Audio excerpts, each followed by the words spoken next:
Imaginez une scène où 5 produits se cachent dans votre salle de bain. Ils semblent inoffensifs, mais sous leur apparence innocente, ils pourraient potentiellement nuire à la santé des femmes.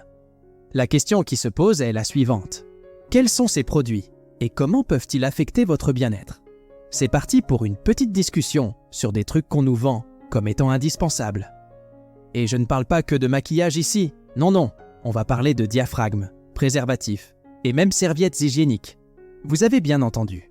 Des études récentes sont venues semer le doute sur ces produits, en pointant du doigt de sérieux problèmes de santé.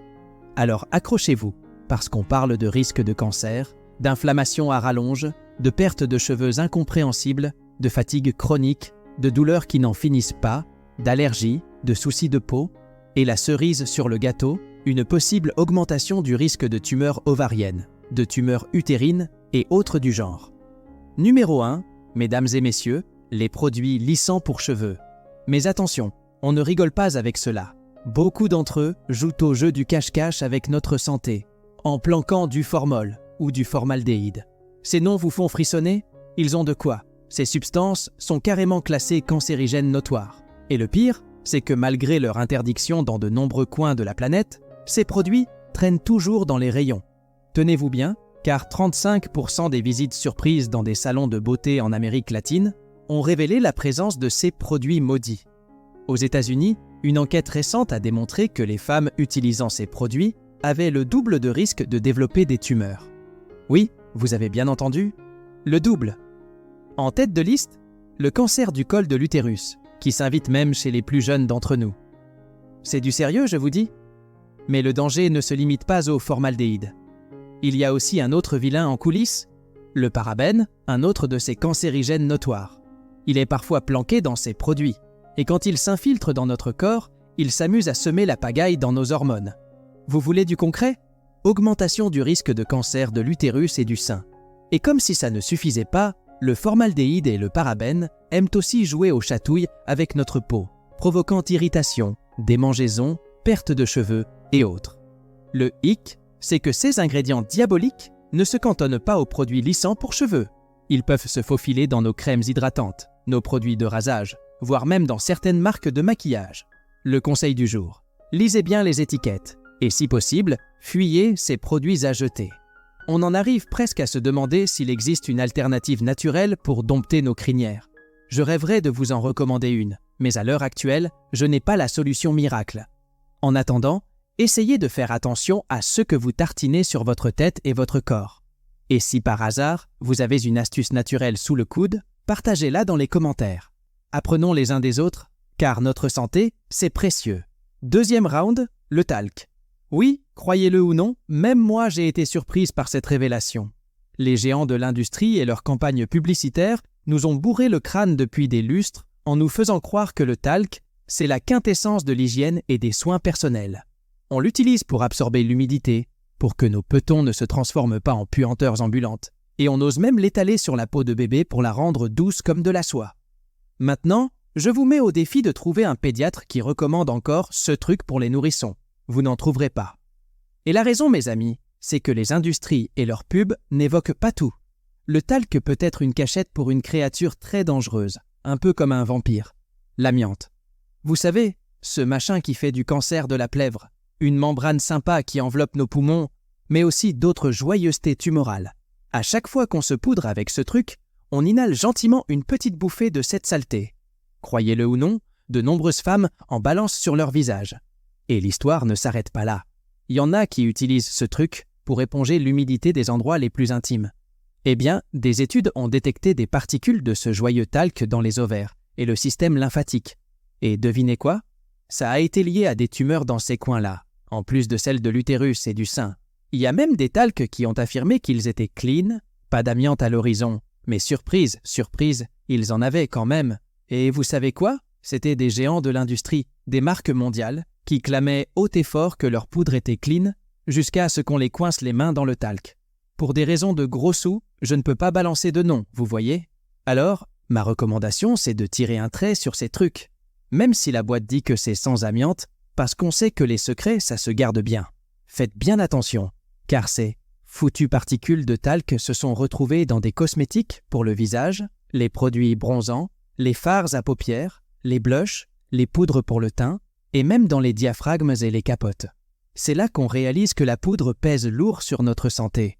Je sais que certains d'entre vous vont me dire qu'ils se sont poudrés toute leur vie et qu'ils sont toujours là. Eh bien, moi, je dis que je n'ai besoin que d'une seule histoire pour conseiller à ma tribu d'éviter ce truc comme la peste. Pourquoi courir le risque? Pas moi, merci. Et souvenez-vous, à chaque tour de poudre, il peut y avoir un loup d'amiante qui vous guette. Ronde numéro 3. Le shampoing pour cheveux secs. On l'utilise pour se débarrasser de l'excès de sébum, redonner un coup de frais à nos cheveux, ou tout simplement pour une petite toilette rapide sans passer par la case-douche. Mais accrochez-vous bien, car ce que je m'apprête à vous dévoiler va peut-être vous surprendre. Ça m'a franchement secoué. Révélation du jour. Ces produits peuvent, à leurs heures perdues, cacher du benzène. Et là, on ne parle pas de rigolade.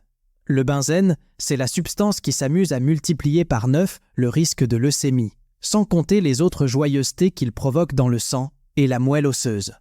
Oui, vous avez bien entendu.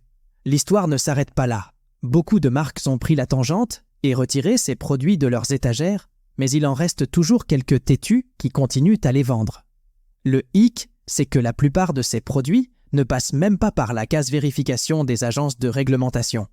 C'est open bar, en somme. Les dernières études sont formelles. Nos shampoings pour cheveux secs contiennent carrément plus de benzène que la plupart des produits. En prime, comme ils se présentent souvent sous forme d'aérosols ou de lacs, on a tendance à les respirer gaiement. Résultat, on se met à collectionner les petits bobos dans la bouche, l'œsophage, le nez, et peut-être même ailleurs. Et pour couronner le tout, une utilisation fréquente peut entraîner l'accumulation de résidus sur le cuir chevelu. C'est le combo gagnant pour boucher les pores, faire chuter nos précieuses mèches, nous gratifier d'irritation et de démangeaisons, et pourquoi pas, augmenter notre ticket d'entrée pour le club des infections fongiques. Classe, n'est-ce pas? En bref, chers amis, méfiez-vous de ces produits capillaires louches. Les secrets qu'ils cachent dans leurs flacons ne sont pas du genre à faire la fête. À trop jouer avec notre santé, on risque de finir avec une coupe de soucis. Alors, lisez bien les étiquettes, et peut-être optez pour des alternatives plus saines. Et si vous avez des astuces pour prendre soin de vos cheveux de manière naturelle, partagez-les dans les commentaires. Dans cette quête de bien-être, chaque conseil compte. Round numéro 4. Les séchoirs à ongles. Ces petites lampes sont censées faire sécher vos ongles en gel pour les rendre plus costauds, plus brillants et franchement, plus beaux. Mais voilà le hic. Elles émettent des rayons ultraviolets. Et c'est UV là. Ils ne font pas dans la bronzette, mais plutôt dans les dégâts. Si on les laisse jouer trop longtemps, on risque de gagner un joli cancer de la peau, même sous les ongles. Et là, c'est le grand bazar. Il y a des études datant de 2014 qui disent que ces séchoirs à ongles n'émettent pas suffisamment d'UV pour nous transformer en homards sur la plage. Mais d'autres recherches plus récentes les contredisent carrément. Donc, bon, avec tout ça, c'est un sacré micmac. On ne sait pas trop sur quel pied danser, et c'est à chacun de décider s'il veut s'exposer à ce risque ou pas. Pour moi, ma famille et ma bande de suiveurs, avec les infos que j'ai sous la main, je ne recommande pas l'utilisation de ces bidules. C'est un peu comme les lits de bronzage, vous savez, pour avoir la marque de bikini au top. Les UV qu'ils balancent, ils jouent les troubles faits avec notre ADN, ils le martyrisent, ils le font muter, ils nous font rougir comme des écrevisses, et cerise sur le gâteau, ils augmentent le risque de cancer et de prendre un coup de vieux prématuré. De nos jours, il y a des lampes de séchage pour les ongles qui prétendent être plus gentilles parce qu'elles utilisent des LED. Mais même elles peuvent balancer des UV. Mon tuyau, si vous décidez de les utiliser, c'est de le faire en mode light, pas devenir accro, et de mettre de la crème solaire sur vos mains 15 à 20 minutes avant de vous faire griller. En vrai, ce que je conseille, c'est de laisser vos ongles sécher naturellement ou d'utiliser des vernis plus safe. Rien ne vaut la sécurité d'un séchage slow fashion. Dernier round, les implants mammaires en silicone. Avant de crier au scandale, laissez-moi vous expliquer ce qui se trame. Récemment, la FDA a sorti un communiqué pour nous dire que les implants en silicone pouvaient jouer les troubles faits avec notre santé. Au menu, des soucis auto-immuns, des inflammations chroniques, de la fatigue à gogo, des douleurs tenaces, une perte de cheveux qui nous laisse perplexes, et même un risque en plus pour 2 types de cancers. On a donné un petit nom à tous ces problèmes, la maladie du silicone. Mais attention, ce sont principalement les femmes qui ont déjà bataillé avec un cancer du sein, qui ont subi une mastectomie et qui ont opté pour la reconstruction mammaire avec ces implants qui sont les plus exposés. Maintenant, le risque monte aussi chez les dames qui ont le lupus, celles qui fument et celles qui doivent composer avec le diabète.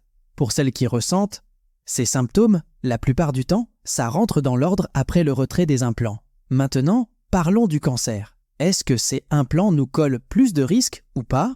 Eh bien, il y a eu des cas de 2 types de cancers qui ont fait leur apparition dans la cicatrice ou la capsule qui se forme autour de l'implant. Et ça, que l'implant soit rempli de silicone ou de solution saline. Mais rassurez-vous, c'est quand même rare. Et ça arrive même chez des femmes qui avaient déjà combattu un cancer du sein. La FDA ne dit pas de déserter la case implant, mais elle conseille de rester en contact régulier avec votre chirurgien. Et si quelque chose cloche, il faut consulter. Les signaux d'alarme à surveiller, c'est la peau qui se fait la malle, qui gonfle, des bosses qui poussent sur la peau ou dans les selles, ou tout autre signe louche.